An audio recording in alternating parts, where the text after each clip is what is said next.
Furkan suresi. Furkan suresi Mekke'den sürelerden ol 77 ayetden ibaretdir. Sürenin adı ilkinci ayette alınan Furkan sözünden gelip çıkıyor. Onun manisi hakkı batıldan tapavutlandırıcı demek bolup, Kur'an'ın hakikati kalpten, inkari imandan ayıl sayıl ediyenliğini anladıyan. Sürede Allah'ı vahiy ve peygamberlik arkalı kapırların aydiyan dağıtlarının batıldığı, Kur'an-ı Kerim'e uyanların ruhu taydan beygeldirecektikleri, durmuşlarının onun tarafı özgürcektiği var adaydılar. Rahman ve Rahim olan Allah'ın adı bilen, alemlere duydurucu olsun deyip Kur'an'ı öz bennesine indiren Allah ören beyiktir. Asmanların ve yerin iyiciliği, hükümdarlığı onu değiştirir. Ol özüne perden edinen değildir ve onun iyiciliğinde, hükümdarlığında hiç illi şerri yoktur. Ol ehli dadı yoktan bar edip, olara şekil nizam verip, her dadın yazgıdını kesitlendir. Olar kapırlar Allah'dan özge hiçbir dadı yaratmadık. Gayti özleri yaradılan, özlerine ziyan ya da peyda vermeye gücü olmadık. Şeyle de öldürmeye, diriltmeye ve ölümden son tədədən diriltmeye başarını olmadık. Hudaylar edindiler, inkar edenler. Bu onun Muhammed'in toslamasından başka da değildir. Ona özlerinden olmadık başka bir kavm kömek edenler deydiler. Şeydip zulüm ve yalan gururun bilen geldiler. Yine de olar bu Kur'an önkülerin toslan rivayetlarıdır. Ol Muhammed bunu başka bir yerine yazdırıptır. Bu ona ertir akşam okulyandır, öğretilendir deydiler.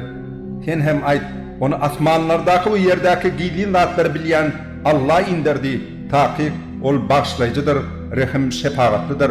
Yine de olar ol nehil peygamber nahariyar ve bazarlarda aylanıyar.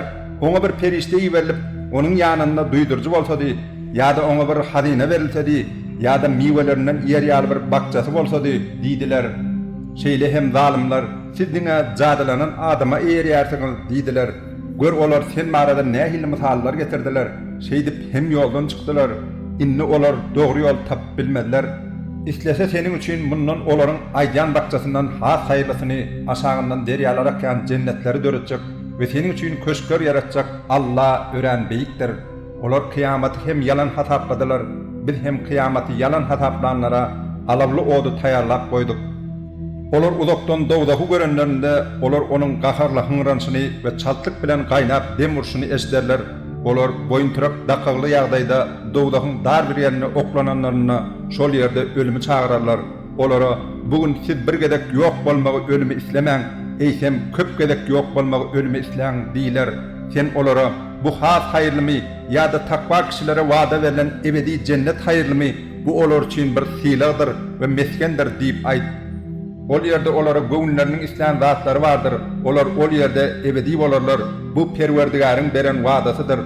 Ol kıyamet gün senin perverdigarın olary ve Allah'dan başka kulluk ediyen zatlarını bir yere cemler.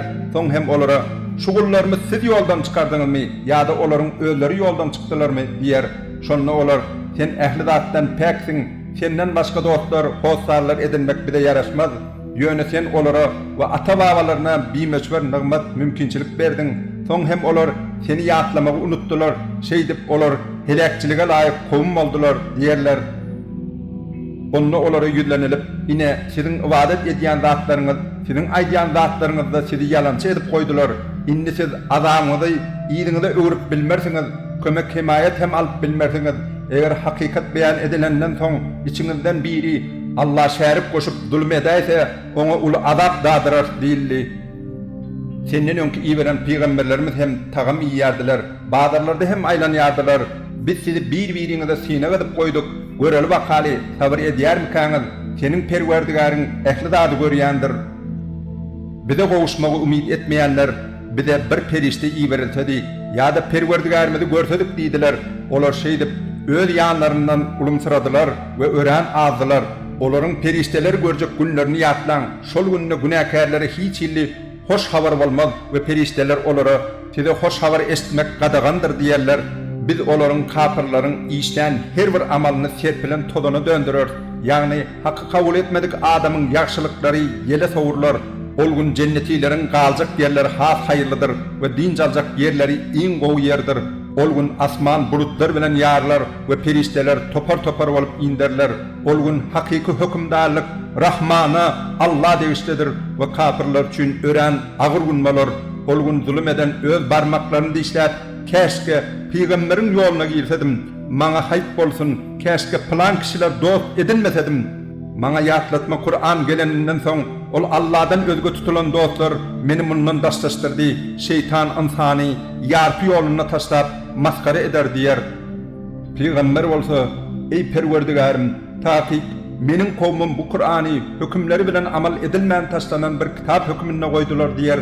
Şeýdip biz peýgamberleriň her birine günäkärlerden bolan düşmanlar berdik. Şonuň üçin dogry ýoly gönükdirji we ýardymjy hökmüne Perwerdigariň yeterlikdir. Ýene-de kafirler Kur'anyň hemmeti oňa peýgambere bir gedekde indirilsedi diýdiler. Biz muny seniň ýüregiňe dogry ýerleşdirmek üçin bölek indirdik we onu sana birin okuduk. Olaryň Kur'any we seniň ýoluň aýyplamak üçin sana getiren her bir misalyna derek biz sana hakykati we iňgo beýany getirendir. Olar ýüdünligine dogdaga tarap sürülip jemlenjek, ýerleriň iň erbet, ýollaryň bolsa iň egri bolan kişileridir. Biz Musa kitap, Tewraty berdik we dogany Harun hem oňa wezir etdik. Olaryň ikisine ayetlerimizi yalan hataplan kowmyň Firavun'un ve onun kowmynyň ýanyna gidin diýdik. Netijede biz olary inkar edendikleri üçin gyryp ýok etdik.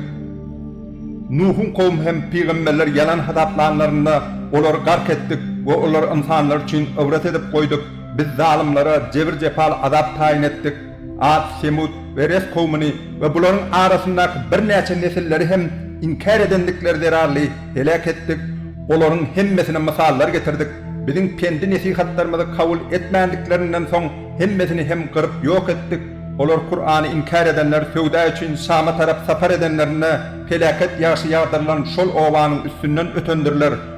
Onu ol owany görmedilermi? Ýok, olar gaýtadan dirilişe garaşmaýardylar. Olar seni gören wagtlary Allah'nyň ilçe edip uğradan adamşymy diýip ýansa alýardylar. Olar eger biz öz hudaýlarymyzyň ýoluna sabr edip mäkäm durmasadyk, ol bizi olardan döndürerdi diýdiler. Olar geljekdäki azap gören wagtlary kimin has beter ýoldan çykanlygyny bilerler. Sen hey öz höwesini, nefsini hudaý tutanany gördüňmi? Sen oňa imana geljegine kepil bolarsyňmy? Ya da sen olaryň köp bölegi bu aýdylan diňler ya da akyl ýetirer diýermiň?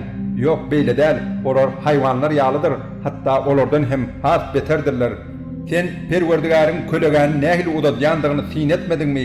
Eger islesedi, onu duran ýerine, ýani güni durdup kölegäni gozanma diýal edip goýardy. Soň biz güni hem kölegäniň ahwalyny oňa bir delil etdik. Soň hem ony ýuwaşlyk bilen güniň asmana göterilişine göre özmede çekdik. Side giýjäni lawat edip, ukyny rahatlyk, günnidi täzeden direliş edip ýaradan hem oldur. Merhemetiniň ýagşyň öň ýany boşluk edip ýelleri iýberen hem oldur. Asmandan hem temiz su indirdik. Şeýdip onuň su bilen ölü ýeri direldiýäris we öz ýaradan ençe haýwanlarymyzy we insanlarymyzy suwa ýakýaris. Öwit nesihat almaklar üçin ol suw insanlaryň we ýer ýüzüniň jandarlarynyň aralaryna paýladyk. Emma insanlaryň köpsi muňa bigadyrlyk bilen jogap berdiler. Eger islesedik biz her oba şäheri bir duýdurjy iýbererdik. Şonuň üçin sen kafirlara, inkar edenlere boyun bolma we olara garşy bar güýjüň bilen söwüş.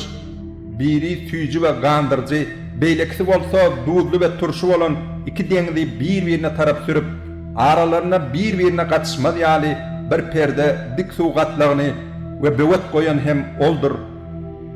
İnsany suwdan, damjadan yaradan we onu bir-birine tire taýpa we dogan garnaş edip goýan hem oldur. Seniň Perwerdigariň ähli zada güýji ýetýändir.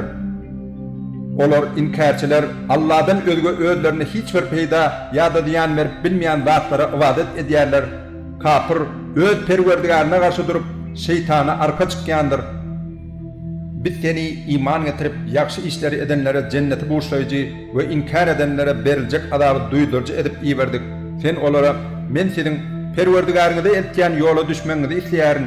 Men sizden hak dine çağırýanlygym üçin hiç ýyly töleg soramaýaryn diýip aýt. Ölmez yitmez baqy dir bolan Allah bilwagla we onuň ähli nohanlyklardan päkdigini öwgü sena bilen tasdikla, oňa öz gullarynyň günälerinden habardarlygy hem ýeterlikdir. Asmanlary, ýeri we ikisi arasyndakyları altynne ýaradyp, soň hem özüne münasip görünüşde öz arşyna ornaşan Rahman Allah'dır. Muni yeketek habardardan Allah'ın ödünden sonra olara Rahman Allah için secde edin diýilende olar Rahman Allah kim biz senin bize buyrup berýän zatlaryňa secde edersmi diýdiler we bu olaryň ýigrencini artdyrdy. Asmanyna ýyldızlar toparyny yaradan we onuňa çıragy güni we nurly ay ýerleşdiren Allah nähilli beýikdir. Öwd almak ýa-da şükür etmek isleýän adamlar üçin gije bilen günnidi bir-biriniň ýydyna tirken hem oldur. Allah'ın bendeleri yerin ýüzünde agraslyk bilen ýörärler. Özlerine nadanlar söz gatanlarına bolsa olara diňe salamat bolun diýip geçerler. Olar gijelerini özleriniň perwerdigarına secde edip we ayak üstünde dik durup ibadet bilen geçirerler. Olar ey perwerdigarymyz, dogdak azabyny bizden tow, çünkü onuň azaby elkençdir. Ol yer mesken tutulmagy we yerleşilmek üçin nähilli erbet ýerdir diýerler. Olar sarp edenlerine isrip hem de kıskançlık etmediler. İkisinin arasında orta yol tutarlar. Olar Allah'ın yanı bilen başka bir hudayı yalvarmadılar. Allah'ın almağını haram eden canını nehak yere öldürmediler ve zina etmediler. Eğer kim bular edeyse günahlarının cezalarını tapar. Kıyamet günü onun azabı hasla arttırırlar ve kemsedilen yağdayda azabın içinden müdüğümü ağlar. Emma tövbe edip iman getirirler. Hem de yaxşı işleri edenler beýle azaba duçar bolmadylar. Olar öz günahlarını yaxşılıkları bilen çalşanlardır. Allah bağışlayıcıdır, rehim şefaatlidir. Kim tövbe edip yaxşı işleri eden bolsa Allah'ın huzuruna tövbesi kabul edilen ýagdaýda dolanıp barar. Olar yalana şaýatlyk etmediler. Yerlikde sözlere duş gelenlerine bolsa agraslyk bilen geçip giderler. Olar özlerini perwerdigarynyň aýatlary bilen nesihat edinenlerine olara gulagy eşitmeýänler we gözleri görmeýänler ýaly çemeleşmediler. Şeýle hem olar ey perwerdigarymyz bize aýallarymyzdan we perdentlerimizden gözlerimizin görüji ýaly boljak kişileri nesip et hem de bizi takwalaryň öňüň çekýänlerden eýle diýerler. Olar sabır edýändikleri sebäpli jennetiň kaşan köşkleri bilen syýlaglanarlar we ol ýerde salamatlyk bilen garşylanarlar. Olar ol ýerde hemiselik galarlar. Ol yer mesken tutulup yerleşilmek üçin nähilli ajaýyp gözel ýerdir. Ey Muhammed sen olara eger siziň dilek dogalaryňyz, tagat ibadatlaryňyz bolmasa Perwerdigarym size näme üçin ähmiýet bersin? Siz peýgamberiň öňüňde habar beren zadyny dol yalan hatapladyňyz. Şonuň üçin hem azap siziň ýakaňyzy hiç açan goý bermez diýip aýt.